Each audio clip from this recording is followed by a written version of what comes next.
सूर्य वंश के राजा दशरथ पुत्र प्राप्ति का था एक मनोरथ। दशरथ की थी 3 रानी, देने वाला कोई न पानी। दान पुण्य कर यज्ञ कराया, 4 पुत्रों को उन्होंने पाया। शत्रुघ्न, लक्ष्मण, भरत और राम, चारों ओर थी धूमधाम। सबसे बड़े पुत्र थे राम। राम राम राम राम। चारों बालक गुरुकुल गए, गुरु दर्शन उनको हुए। ज्ञान प्राप्त कर आए भगवन, देते बधाई सब नारी जन। विश्वामित्र अयोध्या आए, राम लक्ष्मण को मांगन आए। गुरु ने मनोकामना जताई, यज्ञ रक्षा करे दोई भाई। अवध छोड़ चले लक्ष्मण राम, राम राम राम राम। जनकपुरी में रचा स्वयंवर, राम लक्ष्मण 2 गए दिगंबर। फूल तोड़ने उपवन आए, सिय सखियाँ उन्हें देख लजाए। जो दिखलाए धनुष उठाकर, वो होगा सीता का प्रभुवर। सब योद्धा थक थक कर हारे, धनुष हटाना तनिक किनारे। तब उठकर आए थे राम, धनुष छुअत ही टूट गया। अचरज सबको बहुत भया।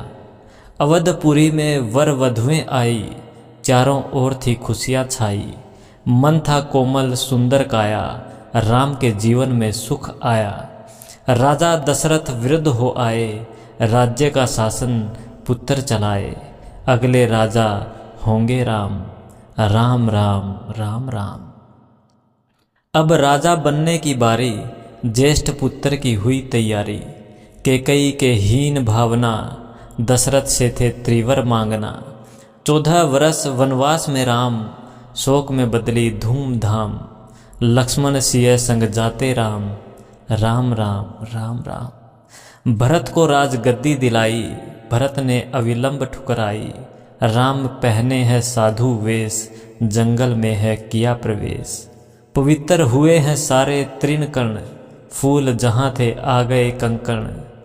जंगल में आवास बनाया, अपना जीवन वहीं बसाया। कंद मूल खाते हैं राम, भात भावना हुई उत्पन्न। भरत ने छोड़ा जल और अन्न, दशरथ भी हो गए बीमार। पुत्र वियोग का कष्ट अपार, राम लिवाने भरत गए। अटल प्रतिज्ञा राम किए, सिंहासन पर खड़ाऊ धरेंगे। अवध की सेवा भरत करेंगे, फिर भी राजा होंगे राम, राम राम राम राम। नमस्कार, भक्ति कथा और कहानी में आपका स्वागत है। एक बाबा जी राम की कथा सुना रहे थे। लोग आते और आनंद विभोर होकर जाते। बाबा जी का नियम था, रोज कथा शुरू करने से पहले आइए हनुमंत जी विराजिए कहकर हनुमान जी का आह्वान करते थे। फिर 1 घंटा प्रवचन करते थे। एक वकील साहब हर रोज कथा सुनने आते। वकील साहब के भक्ति भाव पर एक दिन तरकशीलता हावी हो गई। उन्हें लगा कि महाराज रोज आइए हनुमंत जी विराजिए कहते हैं, तो क्या हनुमान जी सचमुच आते होंगे। अतः वकील साहब ने बाबा जी से पूछ ही डाला, महाराज जी आप रामायण की कथा बहुत अच्छी करते हैं, हमें बड़ा रस आता है, परंतु आप जो गद्दी प्रतिदिन हनुमान जी को देते हैं, उस पर क्या हनुमान जी सचमुच विराजते हैं। बाबा जी ने कहा, हाँ, यह मेरा व्यक्तिगत विश्वास है कि राम कथा हो रही हो तो हनुमान जी अवश्य पधारते हैं। वकील ने कहा, महाराज ऐसे बात नहीं बनेगी। हनुमान जी यहाँ आते हैं, इसका कोई सबूत दीजिए। आपको साबित करके दिखाना चाहिए कि हनुमान जी आपकी कथा सुनने आते हैं। बाबा जी ने बहुत समझाया कि भैया, आस्था को किसी सबूत की कसौटी पर नहीं कसना चाहिए। यह तो भक्त और भगवान के बीच का प्रेम रस है। व्यक्तिगत सदा श्रद्धा का विषय है। आप कहो तो मैं प्रवचन करना बंद कर दूं, या आप कथा में आना छोड़ दो। लेकिन वकील नहीं माना। वो कहता ही रहा कि आप कई दिनों से दावा करते आ रहे हैं। यह बात और स्थानों पर भी कहते होंगे, इसलिए महाराज आपको तो साबित करना होगा कि हनुमान जी कथा सुनने आते हैं। इस तरह दोनों के बीच वाद विवाद होता रहा। मौखिक संघर्ष बढ़ता चला गया। हार कर बाबा जी महाराज ने कहा, हनुमान जी हैं या नहीं उसका सबूत कल दिलाऊंगा। कल कथा शुरू हो तब प्रयोग करूंगा। जिस गद्दी पर मैं हनुमान जी को विराजित होने को कहता हूँ, आप उस गद्दी को आज अपने घर ले जाना। कल अपने साथ उस गद्दी को लेकर आना और फिर मैं कल गद्दी यहीं रखूँगा। मैं कथा से पहले हनुमान जी को बुलाऊंगा, फिर आप गद्दी ऊंची उठाना। यदि आपने गद्दी ऊंची कर दी तो समझना कि हनुमान जी नहीं हैं। वकील इस कसौटी के लिए तैयार हो गया।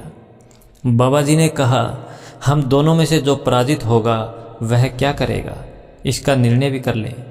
यह तो सत्य की परीक्षा है। वकील ने कहा, मैं गद्दी ऊंची न कर सका तो वकालत छोड़कर आपसे दीक्षा ले लूँगा। आप पराजित हो गए तो क्या करोगे? बाबा जी ने कहा, मैं कथा वाचन छोड़कर आपके ऑफिस का चपरासी बन जाऊंगा। अगले दिन कथा पंडाल में भारी भीड़ हुई। जो लोग रोजाना कथा सुनने नहीं आते थे वे भी भक्ति, प्रेम और विश्वास की परीक्षा देखने आए। काफ़ी भीड़ हो गई, पंडाल भर गया। श्रद्धा और विश्वास का प्रश्न था। बाबा जी महाराज और वकील साहब कथा पंडाल में पधारे। गद्दी रखी गई। बाबा जी ने सजल नेत्रों से मंगलाचरण किया और फिर बोले, आइए हनुमंत जी विराजिए। ऐसा बोलते ही बाबा जी के नेत्र सजल हो उठे। मन ही मन बाबा जी बोले, प्रभु आज मेरा प्रश्न नहीं बल्कि रघुकुल रीति की परंपरा का सवाल है। मैं तो एक साधारण जन हूँ, मेरी भक्ति और आस्था की लाज रखना। फिर वकील साहब को निमंत्रण दिया गया, आइए गद्दी ऊंची कीजिए। लोगों की आंखें जम गई। वकील साहब खड़े हुए। उन्होंने गद्दी उठाने के लिए हाथ बढ़ाया पर गद्दी को स्पर्श भी न कर सके। जो भी कारण रहा, उन्होंने 3 बार हाथ बढ़ाया किंतु तीनों बार असफल रहे। बाबा जी देख रहे थे। गद्दी को पकड़ना तो दूर, वकील साहब गद्दी को छू भी न सके। तीनों बार वकील साहब पसीने से तरबतर हो गए। वकील साहब बाबा जी महाराज के चरणों में गिर पड़े और बोले, महाराज गद्दी उठाना तो दूर, मुझे नहीं मालूम कि क्यों मेरा हाथ भी गद्दी तक नहीं पहुंच पा रहा है, अतः मैं अपनी हार स्वीकार करता हूं। कहते हैं कि श्रद्धा और भक्ति के साथ की गई आराधना में बहुत शक्ति होती है। मानो तो देव, नहीं तो पत्थर। प्रभु की मूर्ति तो पाषाण की ही होती है, लेकिन भक्त के भाव से उसमें प्राण प्रतिष्ठा होती है तो प्रभु विराजते हैं। जय श्री राम, जय हिंद।